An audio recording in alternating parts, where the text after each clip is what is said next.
Chapter 1. Introduction. War on the Eastern Front. On June 22, 1941, one of the largest and most brutal undertakings in war history began. Operation Barbarossa, the invasion of the Soviet Union by Nazi Germany. Millions of soldiers of the Wehrmacht and its allies crossed the border on a broad front, supported by thousands of tanks, aircraft, and artillery pieces. This attack ushered in the Eastern Front of the Second World War, a theater of war that was not only military but also ideological. Adolf Hitler and the Nazi regime regarded the war against the Soviet Union as a war of annihilation. It was not just about conquest, but about subjugation, extermination, and colonial reorganization in the East. Leningrad as a strategic goal. Among the main targets of the Wehrmacht was Leningrad, today's St. Petersburg. The city was of central importance in several respects. Symbolically, Leningrad was the birthplace of the October Revolution of 1917 and bore the name of Lenin. A fall of the city would have sent a devastating signal to Soviet morale. Military. As the second largest city in the Soviet Union with important armaments factories, Leningrad was a production center for weapons, tanks, and ammunition. Geographically, Leningrad was located close to the border as the gateway to the Baltic states, and was connected to Finland and Northern Europe via the Baltic Sea. Political strategic. Hitler planned not to conquer the city, but to starve and destroy it. This was intended to create a corridor to the north, which would consolidate German control over the Baltic states and Finland.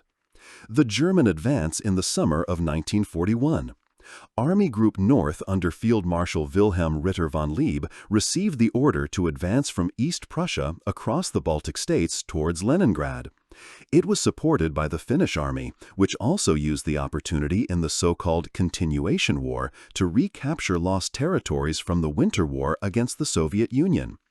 In July and August 1941, Riga, Tallinn, and other important cities of the Baltic states fell one after the other. The Wehrmacht seemed unstoppable. The Soviet defenses collapsed. At the beginning of September, the German army was already at the gates of Leningrad. Soviet defense. But the Red Army and the people of Leningrad did not give up.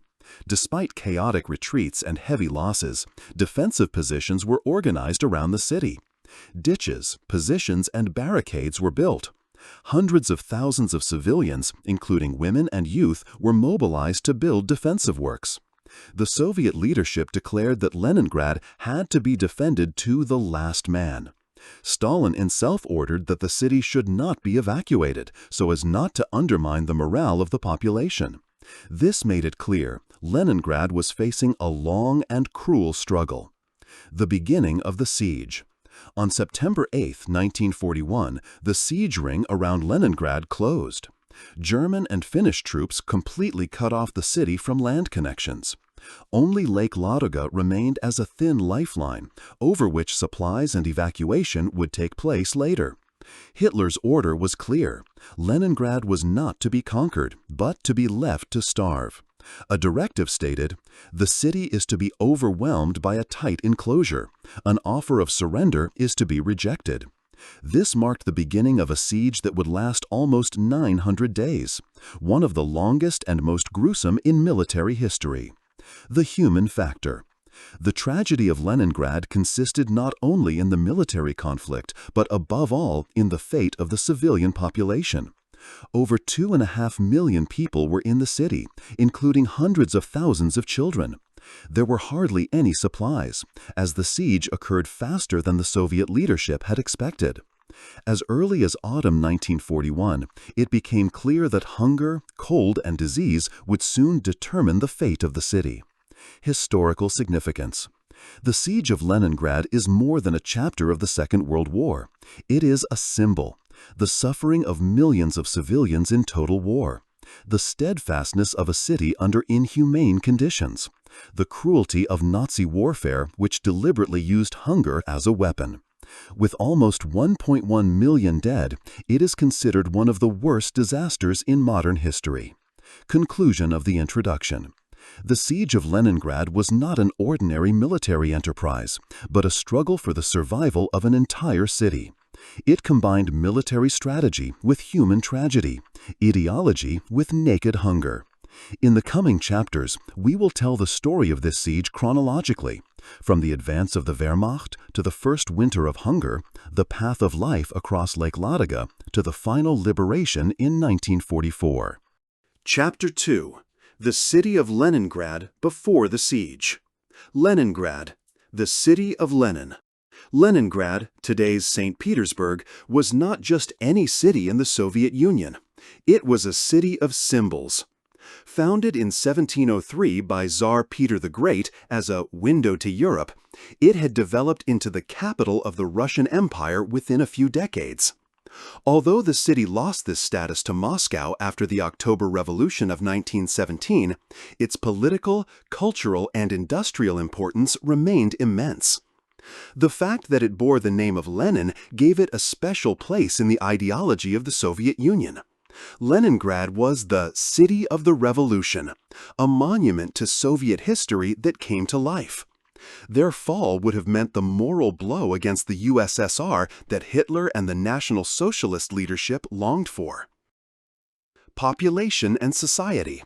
Before the siege began, around 3 million people lived in Leningrad, including about 400,000 children.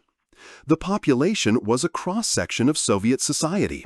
Factory workers in the large armaments factories, employees, civil servants and teachers, scientist, artist, and musician, farmers who worked in the suburbs. The city was young, energetic, but also closely linked to the Soviet state ideology. Many citizens had relatives or friends who had suffered in Stalin's purges. Now they suddenly faced an existential threat together. Economy and industry. Leningrad was an industrial center of national importance. In the large Kirov plants, tanks and artillery were produced. Shipyards produced warships and submarines. Numerous companies manufactured ammunition, rifles, and machines. The city was thus not only a cultural center, but also a centerpiece of the Soviet war economy. A loss would have decisively weakened the military situation of the Soviet Union. Cultural significance. In addition to industry, Leningrad was also a city of art and culture. The Hermitage housed one of the largest art collections in the world. Theaters, operas, and libraries were an integral part of urban life. Famous artists, musicians, and writers lived and worked here. In the years to come, the cultural blossoming was to be cruelly contrasted with hunger, cold, and death. The fortified city. As early as the summer of 1941, Leningrad began to be turned into a fortress. Trenches, anti-tank lines, and bunkers were built. Tens of thousands of citizens, men, women, and young people were mobilized to build defense structures. Schools were closed so that children could help with the bulwark service. Despite these measures, it was clear that Leningrad was hardly prepared for a long siege. Supplies were not built up in sufficient quantities, as the Soviet leadership did not believe in a complete encirclement until the end. The role of the party. The Communist Party played a central role in the preparation. Party cadres monitored the mobilization of the population. Propaganda invoked the will to resist, not a step back. The party controlled the distribution of food and determined who received which rations. This created a close connection between political control and military defense. Mood in the population. In the summer of 1941, a mixture of fear, patriotism, and confusion reigned in the city. Many hoped for a quick Soviet counteroffensive. Others knew that the city could be left alone. Rumors of German atrocities fueled fear, but also the will to resist. Despite all the uncertainty, there was a great willingness to defend the city. The population began to prepare for a hard time, but no one could have guessed how unimaginably cruel the coming years would be. Civil defense. The city set up a comprehensive system of civil defense. Volunteers volunteered for the air raid service. Women and young people were used as paramedics, reporters, and assistants. Citizens built emergency shelters and storage rooms in backyards. These measures could not protect the population from hunger and cold, but they helped to survive the first air raids and bombings. The first bombings.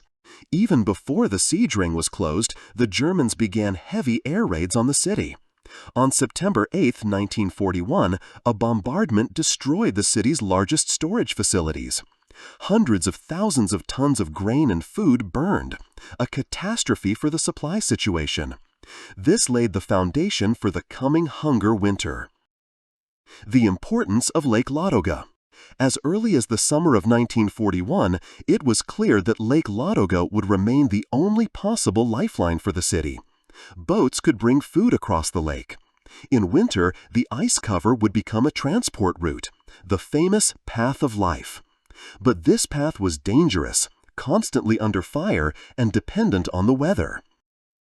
Result: in 1941, Leningrad was a proud, important, and flourishing city, the industrial heart, cultural center, and symbol of the Soviet Union. But she was not prepared for the coming catastrophe. Supplies were inadequate. The military situation was precarious. The population was millions strong, but unprotected against hunger and cold. The summer of 1941 was the last moment of normal life for Leningrad. With the closure of the siege ring in September, a 900-day martyrdom began that would forever mark the history of the city.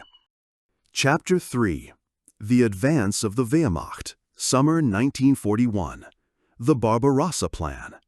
On June 22, 1941, Operation Barbarossa began, the largest land attack in war history.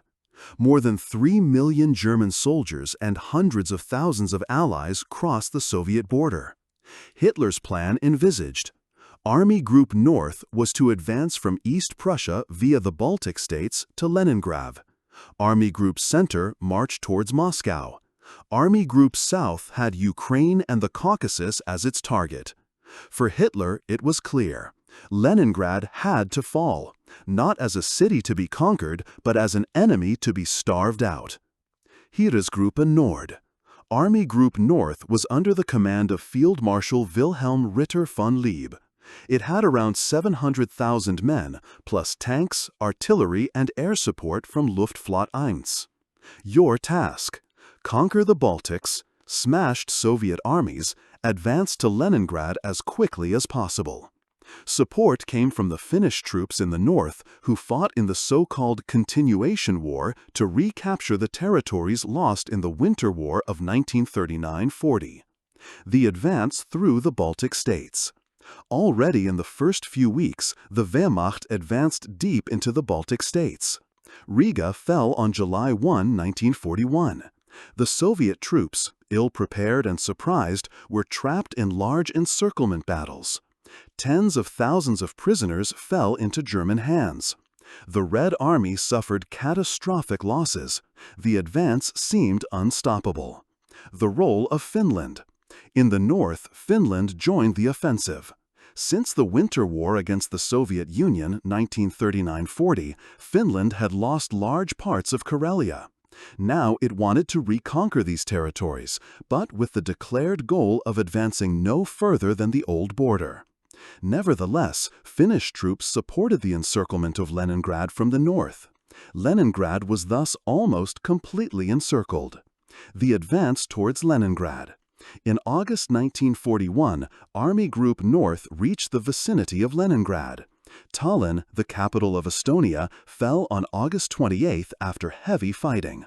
German tanks advanced via Narva and Pskov to the suburbs of Leningrad. On 8 September 1941, the last land connection to the south was cut off. The siege ring was closed. Hitler's strategy.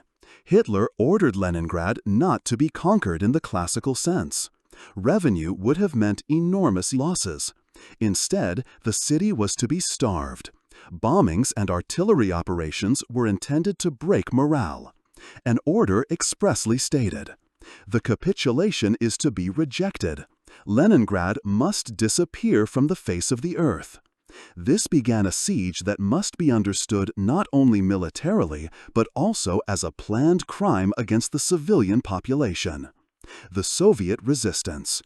Despite the rapid advance, the Red Army managed to build defensive positions around the city. Soldiers, militias, and civilians dug trenches and built anti-tank lines. The population itself was mobilized on a large scale: women, children, old people. The Soviet leadership declared Leningrad a heroic city that had to be defended at all costs. This determination saved the city from a quick fall. First air raids. As early as the summer of 1941, the Luftwaffe began to bomb Leningrad massively. Industrial plants, residential buildings, and warehouses were destroyed. On September 8th, an attack hit the city's most important food warehouse. A large part of the supplies burned. This meant that the supply situation had deteriorated dramatically even before the siege had really begun. The psychological effect. The rapid advance of the Wehrmacht shocked the population. Hundreds of thousands of refugees from the Baltic states and the suburbs streamed into the city. The propaganda invoked the will to resist, but hardly spoke about the real threat. Many residents felt that the fate of the city was on a knife's edge. Result: the advance of the Wehrmacht in the summer of 1941 was one of the most successful attacks of the German war effort. Within a few weeks, Army Group North had conquered the Baltic states and encircled Leningrad. But that was just the beginning of the real drama. Leningrad was not stormed, but besieged. The civilian population became the target of a hunger policy. The coming winter was to plunge the city into martyrdom. With the closure of the siege ring on September 8, 1941, the 900-day tragedy of Leningrad began. Chapter 4. Beginning of the blockade. September 1941. The encirclement of the city. On September 8, 1941, German and Finnish troops closed the ring around Leningrad. On this day, the town of Schlisselburg on Lake Ladoga also fell. The last land connection to the south was thus cut off. The population understood very quickly what this meant. There was no longer a land route to bring food or supplies to the city. The railway lines were destroyed or under German control. Only Lake Ladoga remained as a possible corridor, but this was vulnerable to attacks from the air and artillery. The siege, which was to last almost 900 days, had begun. Hitler's order. Hitler had clearly ordered not to conquer Leningrad, but to starve it out. In a directive, he wrote, "The city must be wiped off the face of the earth. A capitulation is not assumed." The goal was not only military, but also ideological. Leningrad was to be destroyed as a symbol of Bolshevism. There was no place for the civilian population in this strategy. The first bombings. As early as September 8th, the day of the encirclement, the Luftwaffe flew heavy attacks on the city. The central food warehouse, Badayev, was hit. Hundreds of thousands of tons of flour, grain, and sugar burned. This meant that the most important supplies that the city would have needed for the winter were lost. Many Leningrad residents later remembered the sweet smell of burnt sugar in the air, a bitter symbol of the coming hunger. Organization of the city. The Soviet leadership in Leningrad immediately tried to bring order to the chaos. The siege staff took over the administration. Food was strictly rationed. Civilians were mobilized to expand defenses. Schools, theaters, and universities have been closed or converted into aid facilities. Food rations. As early as September 1941, rations were extremely scarce. Workers received 600 grams of bread a day. Employees only 400 grams. Children and addicts received 300 grams. Bread was soon almost the only food. To stretch the scarce supplies, it was mixed with sawdust, cellulose, and other substitutes. The civilian population in a state of emergency. For the 2.5 to 3 million inhabitants, a time of scarcity and fear began. Electricity and water supply partially collapsed. Grocery stores were empty. Long queues dominated the cityscape. Many began to eat pets, small animals, or even leather and paste. Hunger spread faster than many had believed. Winter is approaching. In September and October 1941, the weather deteriorated. With the onset of winter, two additional dangers threatened. Cold. Heating material was scarce. Coal and wood almost non-existent. Diseases. Malnutrition weakened the immune system, epidemics spread. The population began to seal windows with cloths and paper, burn furniture, and build makeshift stoves. Moral attitude. Despite hunger and fear, there was a remarkable determination in the city. Propaganda called for steadfastness. Leningrad will not fall. Many people volunteered for aid services or the militia. Schools were continued improvised, plays were played, concerts were held. The Soviet leadership knew that morale was just as decisive in this situation as military strength. Lake Ladoga as a lifeline. From the beginning, it was clear, only Lake Ladoga could connect Leningrad with the outside world. In the summer, boats tried to bring food into the city. In winter, the ice sheet was to be used as a road, the famous Path of Life. But the German troops constantly shelled the lake. The Luftwaffe attacked the boats. Nevertheless, he became the only hope for the city. First casualty figures. As early as autumn 1941, the number of deaths rose rapidly. Many died of malnutrition. Airstrikes claimed hundreds of victims every day.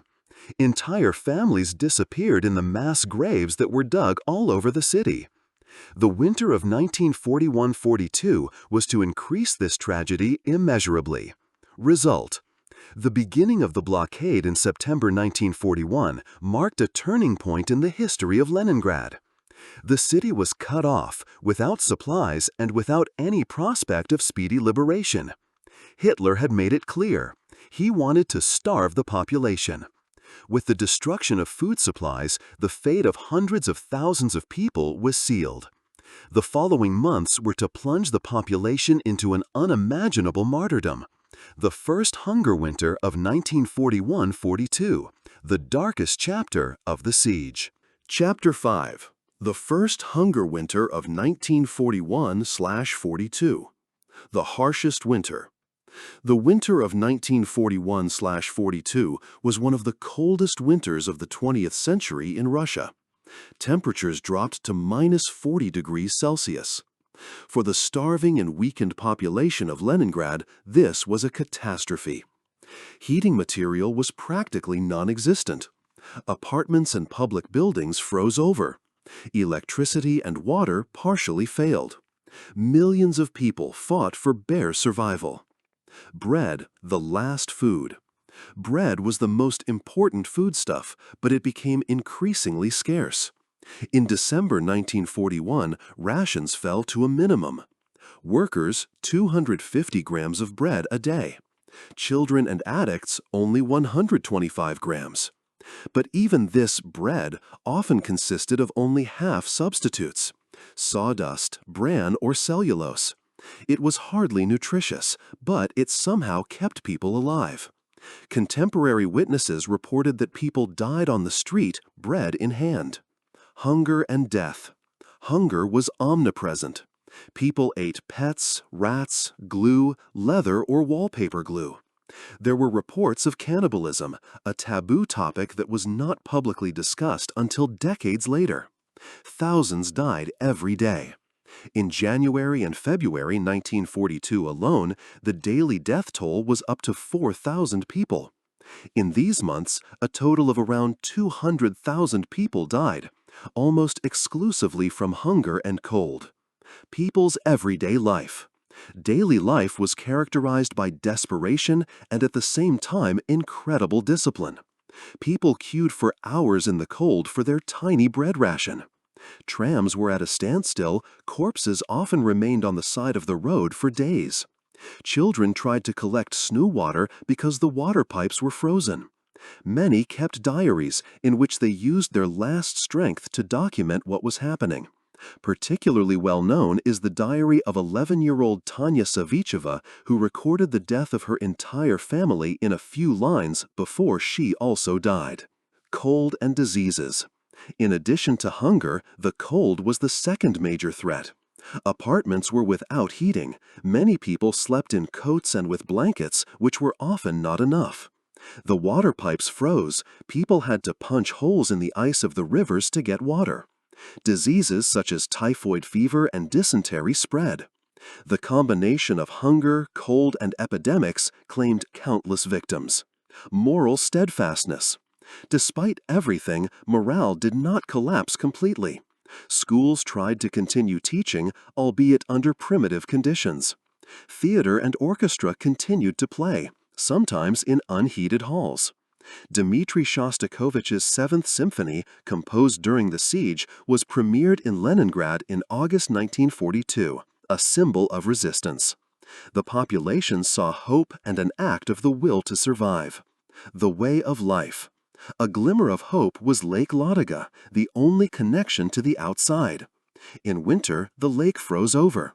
The Soviets built a transport route across the ice, the way of life. Trucks brought food into the city and evacuated children and the wounded. But the path was dangerous. German planes and artillery fired at it. Vehicles broke into the ice. Nevertheless, the path of life saved the lives of hundreds of thousands and gave hope to those trapped. The role of the party and the state. The Soviet leadership played a decisive role. The Communist Party organized distribution, propaganda, and civil defense. Propaganda called for steadfastness, not a step back. Betrayal or defeatism were punished harshly, often with death. In this way, the will to resist was maintained, albeit under duress. Human fates. The siege was not only a statistic of millions of victims, but a tragedy of individual people. Families who saw their children starving. Soldiers who held their posts despite hunger. Children who wrote down their experiences in diaries. These stories give a face to the horror and show the incredible strength but also the desperation of the population. The turning point of winter. The winter of 1941–42 brought the city to the brink of annihilation. But despite the catastrophe, Leningrad stood firm. The German Wehrmacht did not manage to conquer the city. The path of life prevented complete extinction. The population's will to resist remained unbroken. The first hunger winter became the darkest but also the most symbolic phase of the siege. Result: the hunger winter of 1941–42 was a nightmare. Hundreds of thousands died. The city experienced hunger, cold, and death on an unimaginable scale. And yet Leningrad survived through courage, organization, and the unshakable will of the population. Winter marked the low point of the siege. From then on, the city only slowly improved. Chapter 6. The Path of Life Across Lake Ladoga. Lake Ladoga, Leningrad's only lifeline. When the German Wehrmacht closed the siege ring around Leningrad in September 1941, only one connection to the outside world remained: Lake Ladoga. It was huge, windswept, and covered by a thick layer of ice in winter. But it offered the only way to supply the besieged city and evacuate people. Soon, this dangerous supply route was given a name: Doroga Zhizny, the Path of Life. Supply in autumn 1941. Even before the lake froze over, the Soviets tried to bring food to Leningrad via boats and ships. Small steamers, fishing boats, and barges transported flour, grain, and sometimes even cattle. But the journeys were life-threatening. German planes attacked the convoys, artillery shelled the banks. Many ships sank, and the quantities were barely enough to feed the city of millions. Winter, a road made of ice. When winter set in, the ice sheet of Lake Ladoga developed into a new transport road. From November 1941, Soviet engineers began to set up a truck road over the ice. Vehicles transported flour, grain, sugar, fuel, and ammunition to the city. On the way back, they took children, the wounded, and civilians who were evacuated. It was a dangerous journey. The ice often broke, vehicles sank, and German attacks claimed further victims. Brave drivers. The drivers, often very young men and women, became heroes of the blockade. They sailed day and night, in darkness, snowstorms, and artillery shelling. Everyone knew that a mistake or thin ice meant death. Many never returned, but every transport saved lives. In the memories of the survivors, they are still considered a symbol of courage and willingness to sacrifice. Evacuations. Hundreds of thousands could be brought out of the city via the path of life. Especially children, the sick, and the elderly were evacuated. In the winter of 1941–42, around 500,000 people left the city via the lake. Many children were taken in foster families in Siberia or Central Asia. They survived the horror in this way. But millions were left behind because capacity was limited. Summer transports. With the spring and summer of 1942, boats crossed Lake Ladoga again. Convoys of ships transported large quantities of food. At the same time, they supplied ammunition and spare parts for the defenders. The transports were constantly the target of German attacks, but they worked and prevented the complete extinction of the city. Symbolic power. The path of life was more than just a supply route. He was a symbol of hope and survival. Every truck, every boat meant that the outside world had not forgotten the city. For many Leningraders, the thought of Lake Ladoga was a psychological lifeline. It connected them to the rest of the world. Problems and limitations. Despite all the heroic deeds, the transports were never enough. The quantities of food were far too small. Hunger and malnutrition remain omnipresent. Many transports were lost due to attacks or accidents. The way of life saved hundreds of thousands, but it could not prevent the tragedy. Fates of children. The stories of the evacuated children are particularly moving. Many were put on the truck without parents and never saw their families again. Others returned after the war to a city that had changed completely. For many survivors, the journey along the path of life remained the decisive experience of their lives. Result. The path of life across Lake Ladoga was the only connection of the enclosed city to the outside world. He brought in food and hope, and he brought out the children and the sick. Thousands of drivers, sailors, and helpers sacrificed their lives to keep the city alive. Without him, Leningrad would probably have fallen or been starved to death. To this day, the path of life stands as a symbol of the courage and steadfastness of the people of Leningrad in one of the darkest hours in history. Chapter 7. Culture and Resistance in the Besieged City. Culture as a weapon against despair. In a city marked by hunger, cold, and death, one might have expected cultural life to be completely extinguished. But the opposite happened. In Leningrad, culture played a decisive role in the survival of the people. Music, literature, theater, and art gave hope, upheld morality and identity, and became a form of resistance against the terror of the siege. Shostakovich's Seventh Symphony, The Leningraders. The most famous cultural symbol of the blockaded was Dmitri Shostakovich's Seventh Symphony, which was nicknamed the Leningrad Symphony. Shostakovich began composing during the siege before he himself was evacuated. The premiere took place on August 9, 1942 in Leningrad, in a half-starved city under constant threat. Musicians, many themselves completely weakened, were called together. Some were given leave of absence from frontline service to fill the orchestra. The performance was broadcast by radio, and even broadcast with loudspeakers in the direction of the German lines. The message was clear: we are still alive. We continue to fight. Leningrad will not fall. Theater and literature. Plays also continued to be performed during the siege. Small groups of actors played for the civilian population, sometimes even at the front. Plays by classical authors such as Pushkin or Gogol gave people the feeling of being part of a larger cultural tradition. Writers, poets, and journalists kept diaries, wrote poems or articles. These texts documented the suffering, but also the indomitable will of the population. Radio and propaganda. Radio was one of the most important cultural and psychological weapons. Even in times of greatest need, the radio regularly broadcast news, music, and perseverance slogans. The metronome had a special meaning, a steady beat that could be heard on the radio day and night. Fast rhythm meant danger from air raids. Slow rhythm, calm, all clear.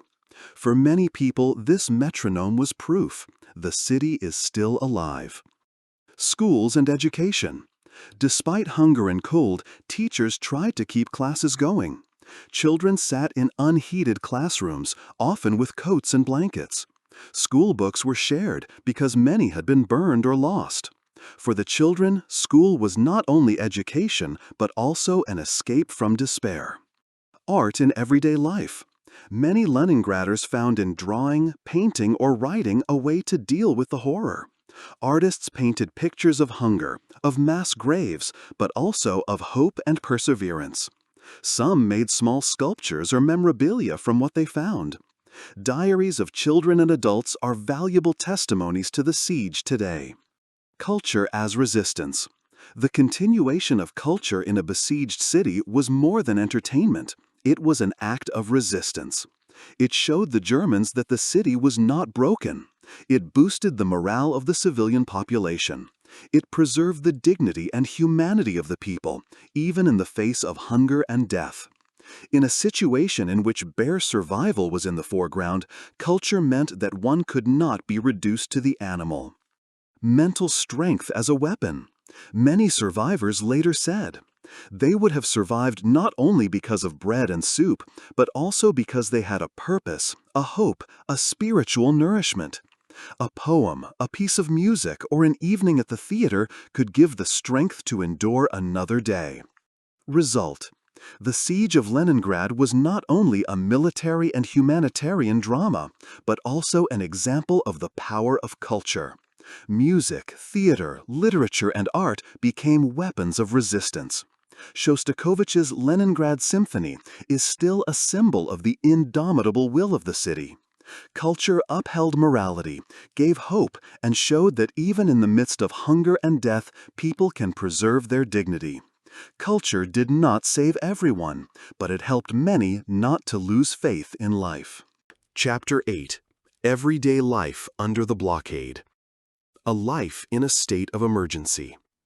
The Siege of Leningrad turned daily life into an endless struggle for survival. Hunger, cold, disease, and fear determined everyday life. But despite the horror, people held on to a certain order, a mixture of habit, sense of duty, and survival instinct. Foraging and hunger. The central topic was food. The official rations were barely enough to survive. Many were looking for substitute food: glue, leather, wallpaper glue, soup made from grass and leaves. Some cooked soup from bone splinters or animal skins. Hunger dominated every conversation. Many Leningraders later said, "We thought only of bread day and night." The hunger was so great that reports of cannibalism made the rounds, a taboo that was not publicly discussed until decades later. Water and heating. The urban infrastructure collapsed. Water pipes froze in winter. People hacked holes in the ice of the rivers to fetch water. There was hardly any heating material. People burned furniture, books, and even floors. Apartments were icy. The thermometer often fell below -30 degrees. Many died not of hunger, but of a combination of cold and weakness. Work in a state of emergency. Despite everything, life went on. Factories continued to produce armaments, often under inhumane conditions. Workers received slightly higher rations, but even these were not enough. Many collapsed at work because they were too weak. Nevertheless, those who worked had a better chance of surviving, albeit narrowly. Schools and children. Children also suffered terribly. Schools remained open, albeit often without teachers and without heating. Many children kept diaries, which have become harrowing testimonies.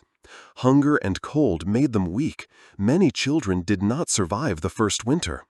The diary of 11-year-old Tanya Savicheva, who noted the death of her entire family, is now one of the best-known documents of the blockade. Death in everyday life. Death was omnipresent.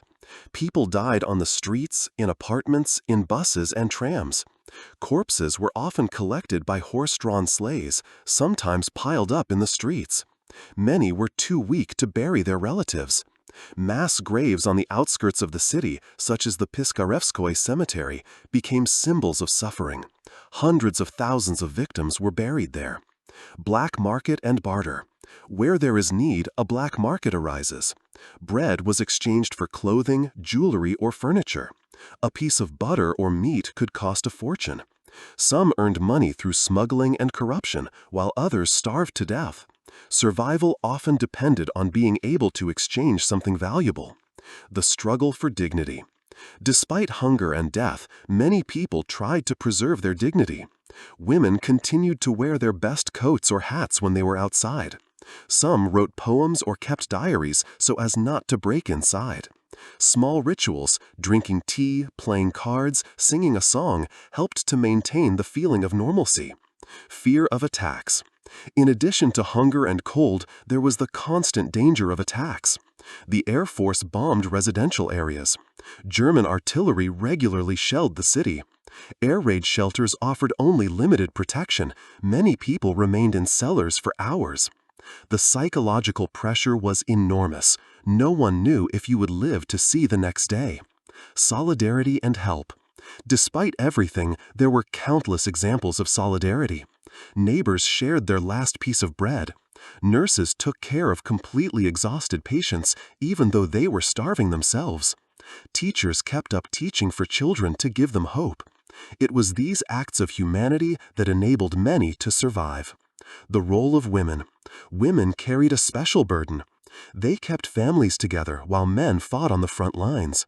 Many worked in factories, in civil defense, or in the transport of supplies. Women were often the pillar of society during this time. Their strength had a decisive influence on everyday life in the besieged city. Result: everyday life in Leningrad during the siege was marked by hunger, cold, death, and despair, and yet also by courage, dignity, and solidarity. People died on the streets, but they also held on to culture, school, and work. Death was omnipresent, but life went on. The city was alive, and that was exactly the greatest victory over the attackers. Everyday life in Leningrad shows that resistance was not only on the battlefield, but also in survival, day after day, bite by bite, breath by breath. Chapter 9. Military Operations Around the City. The military situation. While the population of Leningrad was starving, a fierce military battle for the city was also raging. Both the Wehrmacht and the Red Army tried to decide the blockade in their favor. The Germans wanted to bring the city down once and for all. The Soviets tried to break through the siege ring or at least open supply corridors. The front lines moved again and again during these years, but the siege lasted for almost 3 years. German siege tactics. The Wehrmacht refrained from an assault, as this would have caused high losses. Instead, artillery. The city has been shelled daily for years. Air raids. Residential areas, industrial plants, and supply routes were bombed. Blockade. The aim was to render the city incapable of fighting through hunger and exhaustion. The calculation: Leningrad was not to fall through military conquest, but through the suffering of the civilian population. Soviet defense. The Red Army organized the defense in several rings. Positions around the city were occupied by regular units and militias. Civilians were mobilized to build bunkers, trenches, and tank traps. Anti-aircraft guns and fighter planes defended the city against air raids. The defense was chaotic, but it held its ground. Leningrad did not fall. The Battle of Tikhvin, October-December 1941. One of the first major operations was the Battle of Tikhvin, east of Leningrad. The Wehrmacht wanted to take Tikhvin in order to completely enclose Lake Ladoga. German troops captured the city on November 8, 1941. But a Soviet counterattack forced them to retreat at the beginning of December. This meant that Lake Ladoga remained under Soviet control. The way of life could remain. Die Signavino Offensiva, 1942. In the summer of 1942, the Red Army launched a major offensive to break up the siege ring. The goal: to establish contact with the Soviet troops east of Lake Ladoga. There were initial successes, but German counterattacks with tank divisions threw the Soviets back. The losses were enormous. Tens of thousands of Soviet soldiers died. The offensive failed. The blockade remained. The Volkhov Front. An important scene was the Volkhov Front south of Lake Ladoga. Again and again, Soviet troops tried to cut a path there. The fighting was characterized by swamps, forests, and extreme weather conditions. Entire armies were surrounded and wiped out. Particularly tragic was the encirclement of the Second Shock Army in 1942, whose soldiers were almost completely destroyed. Operation Iskra, Funke, January 1943. In January 1943, the Soviets launched the decisive operation, Operation Iskra, coordinated by the Leningrad Front and the Volkhov Front. On 18 January 1943, a narrow land connection south of Lake Ladoga was opened. A corridor about 10 kilometers wide now reconnected the city with the hinterland. The blockade had not yet ended, but for the first time in 16 months, Leningrad could be supplied regularly again, albeit under constant attacks. The final liberation, January 1944. 1 year later, in January 1944, the Great Offensive took place. The Soviet armies attacked simultaneously on several fronts. German troops were pushed back, their positions collapsed. On January 27, 1944, the Soviets officially declared the siege over. After 872 days, the city was liberated. Losses on both sides. The military operations around Leningrad claimed enormous losses. Soviets, hundreds of thousands of dead and wounded. Entire armies perished.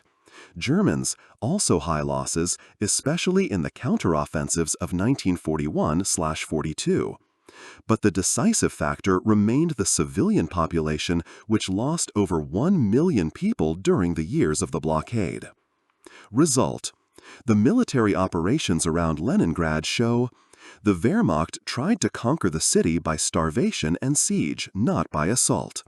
The Red Army repeatedly undertook bloody, costly attacks, mostly unsuccessfully.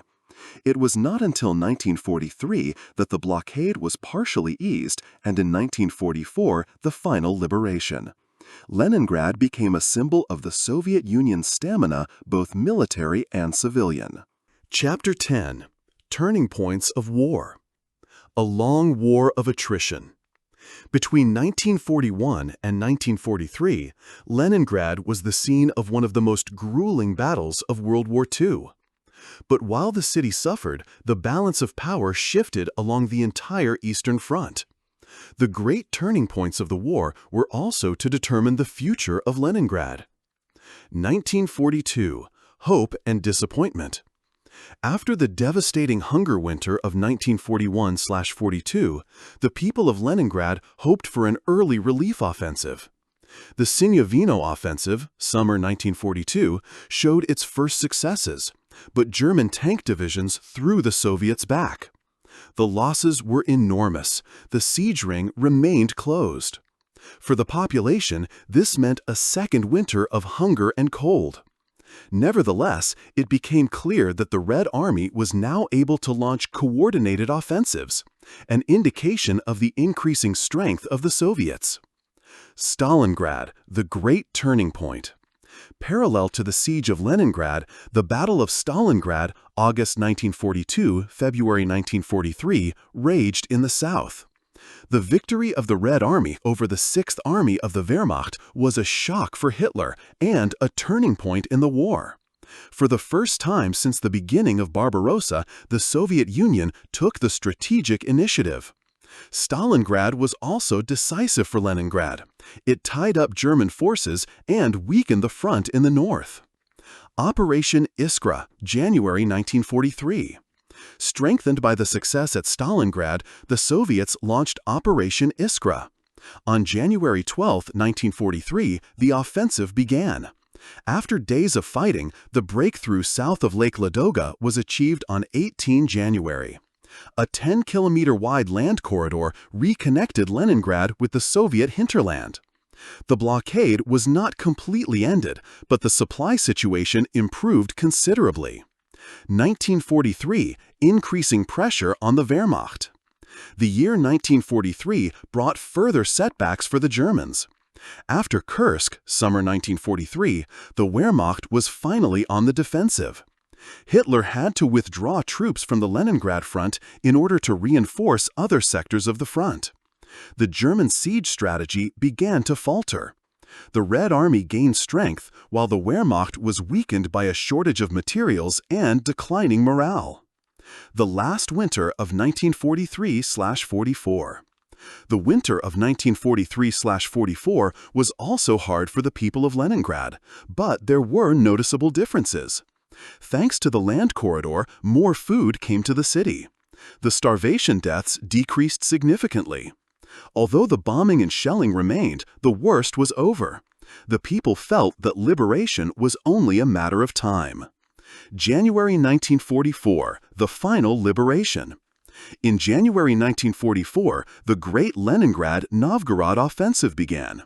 Several Soviet armies attacked at the same time. The German positions collapsed. A retreat was inevitable. On January 27, 1944, the Soviet leadership officially declared the siege over. After 872 days, Leningrad was free. Significance of the turning points. The turning points of the war in the East had a direct impact on Leningrad. Stalingrad weakened the Wehrmacht decisively. Iskra opened a supply corridor. Kursk and the Soviet summer offensive in 1943 put the Red Army on the offensive. The offensive in January 1944 finally ended the siege. Without these developments in the overall context of the Eastern Front, Leningrad might not have survived. Result: the Siege of Leningrad was not isolated, but part of the Great Eastern Front. From 1941 to 1943, the Wehrmacht held the city in a deadly stranglehold. But the major turning points, Stalingrad, Kursk, and Iskra, shifted forces. In the end, it was the strength of the Red Army, combined with the steadfastness of the people of Leningrad, that broke the blockade. Leningrad was not only a symbol of suffering and death, but also of the turning point in the greatest war in human history. Chapter 11. The Liberation of Leningrad, January 1944. The strategic situation at the end of 1943. After more than 2 years of siege, the situation had changed fundamentally. The Wehrmacht was severely weakened after the defeats of Stalingrad and Kursk. Hitler had to move troops to other fronts. The forces in the north were no longer strong enough to hold the ring around Leningrad permanently. The Red Army was now better equipped, more experienced, and morally strengthened. The time was ripe for the Soviet leadership to finally break the siege. Preparation of the offensive. The liberation of Leningrad became part of the Leningrad-Novgorod offensive. The commanders were Leonid Govorov, Leningrad Front, and Kirill Meretskov, Volkhov Front. In total, over 1 million Soviet soldiers were ready, supported by thousands of tanks, artillery pieces, and aircraft. The goal: to break through the German positions south and southwest of the city and force the Wehrmacht to retreat. The operation was carefully planned, a coordinated strike from several sides. Start of the offensive. On January 14, 1944, the offensive began with a massive artillery bombardment. More than 220,000 shells fell in the first few hours alone. The German front was literally smashed. Soviet infantry and tanks followed, supported by the Luftwaffe. The German positions could not withstand the pressure. The retreat began. Retreat of the Wehrmacht. The Wehrmacht retreated in the direction of Pskov and Narva. Entire divisions were severely weakened by hunger, disease, and Soviet pressure.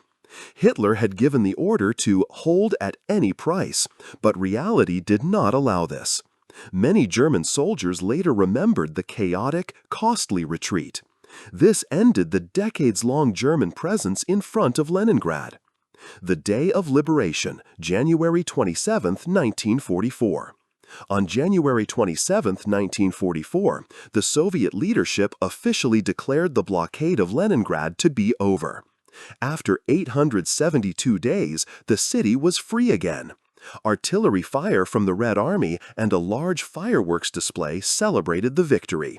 For the surviving inhabitants, it was a moment of immeasurable joy, but also of mourning for the millions of dead. The mood in the city. Eyewitness accounts describe the day of liberation. People cried with happiness and relief. Many took to the streets to greet the Red Army. At the same time, the city was marked by death, destruction, and ruins. For the people of Leningrad, it was a victory, but also the end of an unimaginable period of suffering. The victims. The numbers are staggering. Between 1 and 1.1 million people died during the blockade. Most of the victims fell victim to hunger, cold, and disease, not direct fighting. Entire families were wiped out. Leningrad was a liberated but depopulated city. Military significance. The liberation of Leningrad was not only a humanitarian triumph, but also a military one. It secured the Northern Front and allowed the Red Army to free up forces for the advance towards the Baltic states. The Wehrmacht suffered another serious setback, which weakened the overall front. The victory strengthened the Soviet Union among the Allies. Symbolic meaning. Leningrad was declared a hero city. Resistance to the blockade became a central symbol of Soviet heroism. In propaganda, Leningrad, along with Stalingrad, became proof of the invincibility of the Soviet Union. Shostakovich's Seventh Symphony was heard again, this time as the Hymn of Victory. Result. The liberation of Leningrad on January 27, 1944, was a turning point and a triumph. Military. A heavy blow to the Wehrmacht in the north. Humanitarian. The end of one of the cruelest sieges in history. Symbolic. A sign of the indomitable will of a city that defied death for almost 3 years. But the victory came at an immeasurable price. More than 1 million dead, a destroyed city, and a traumatized population. Chapter 12. Casualties and Destruction. The Scale of the Tragedy. The Siege of Leningrad was one of the greatest catastrophes in human history. In hardly any other city did so many civilians fall victim to hunger, cold, and war within such a short time. In total, between 1 and 1.1 million people died in the city and its surroundings. Around 97% of these victims were not caused by bombs or bullets, but by hunger, disease, and cold. Entire families were wiped out, often without anyone being able to care for their graves. This makes the Siege of Leningrad one of the most devastating civilian tragedies of the Second World War. Hunger as the main cause of death. The biggest catastrophe was hunger. In the winter of 1941-42, the daily rations reached a minimum of 125 grams of bread for children and dependents. This bread often consisted largely of sawdust or cellulose. People died in their homes, in the trams, in the queues in front of the bakeries. Many survivors later reported that they literally dreamed of bread. Diseases and epidemics.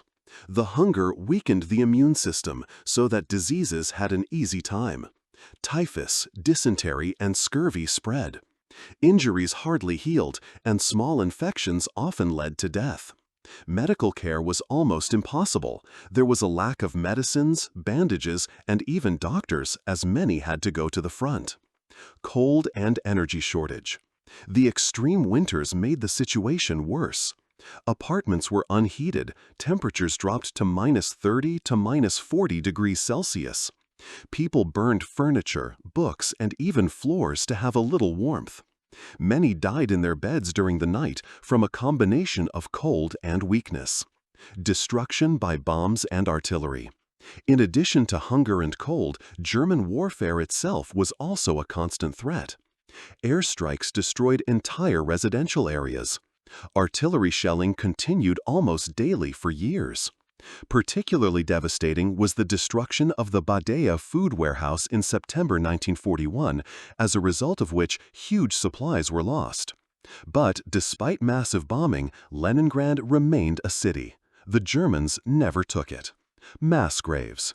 The number of dead was so large that a normal burial was not possible. Corpses were brought to assembly points on sledges, handcarts, or sometimes even by relatives on their shoulders. The best known is the Piskarevsky Cemetery, where over 500,000 victims lie in mass graves. Many graves remained nameless, a sea of anonymous victims. To this day, the cemetery is a memorial to the unimaginable suffering of the city.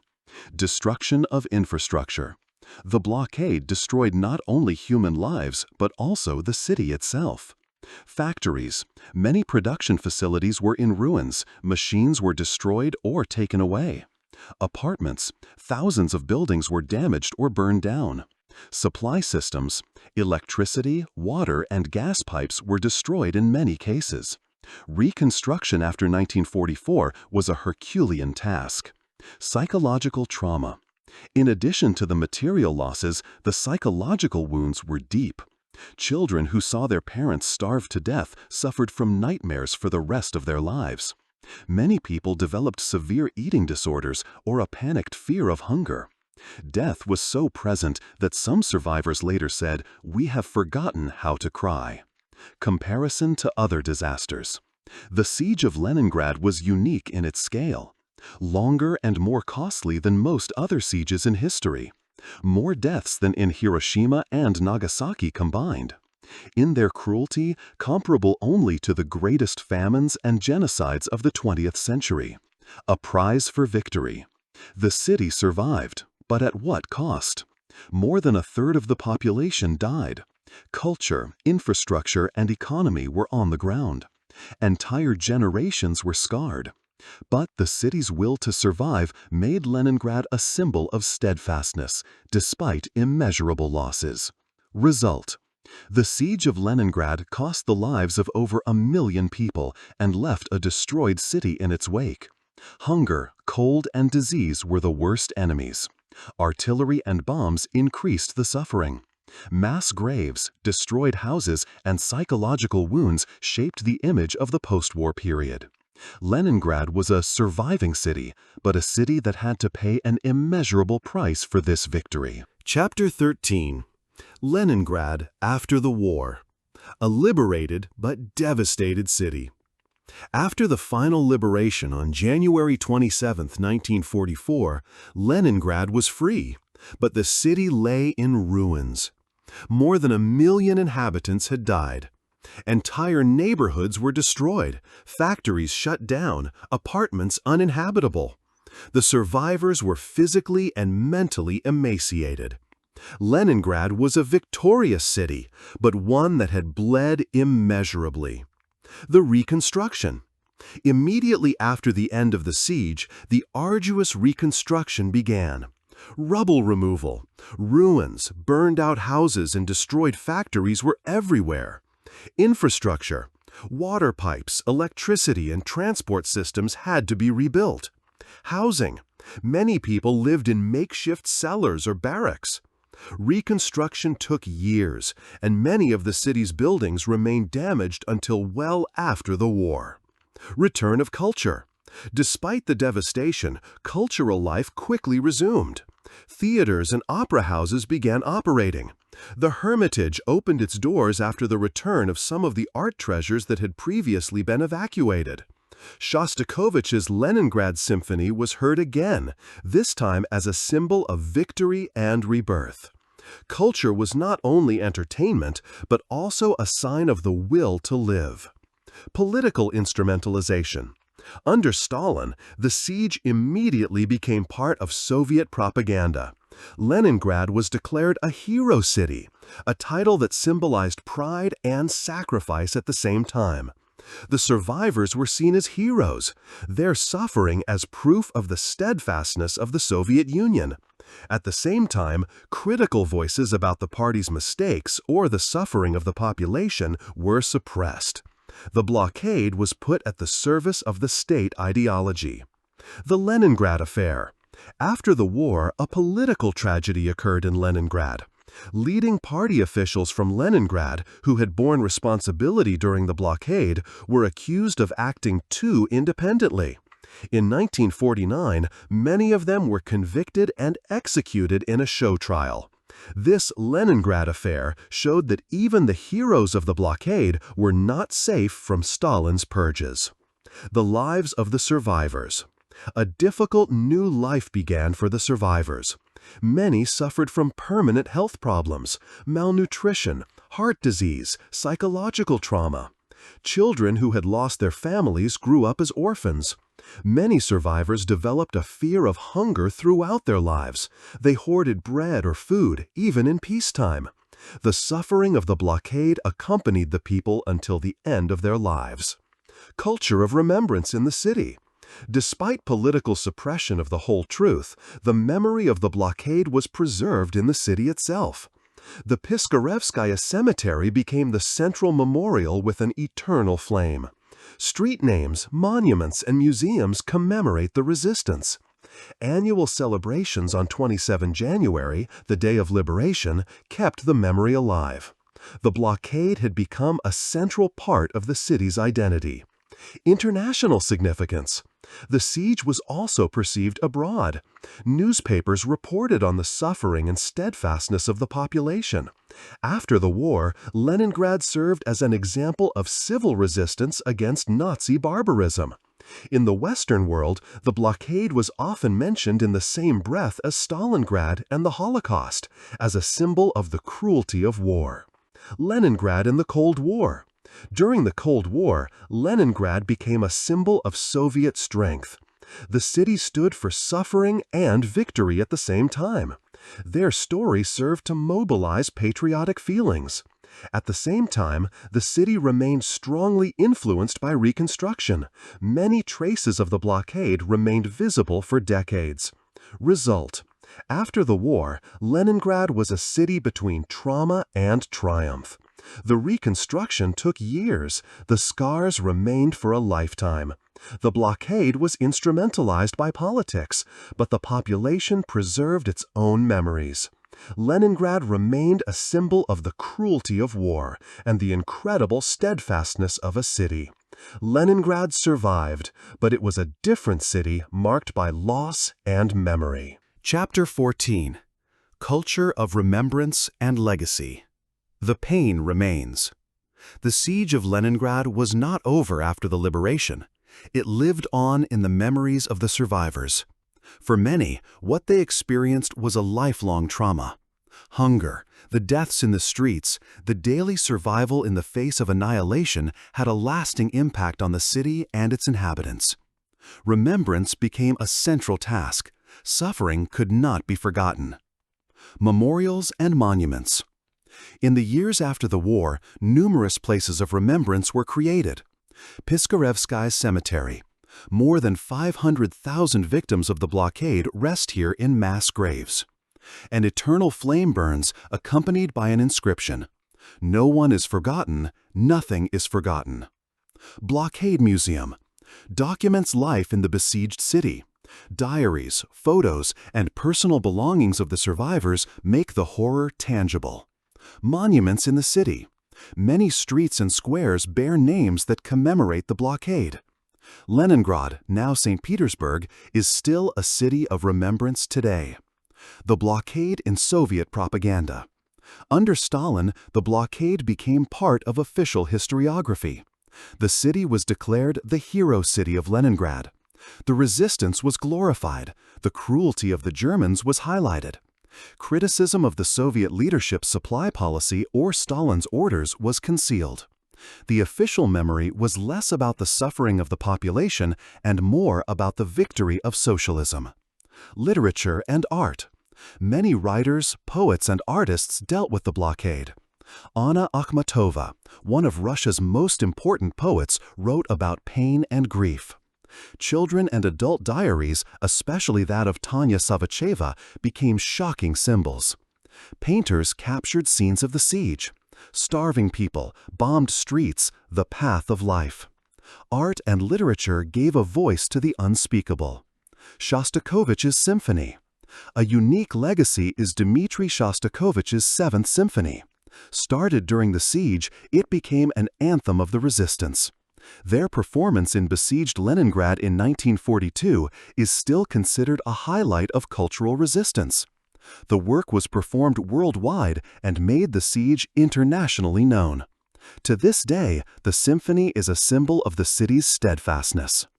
Memory in the Cold War and beyond. During the Cold War, the blockade remained an important issue.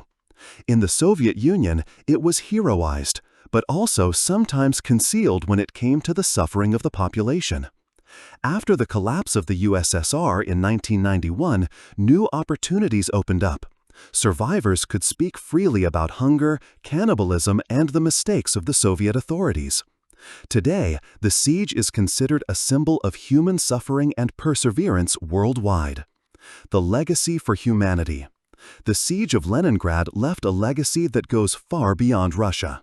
Warning: hunger as a weapon, as it was used here, is now considered a war crime.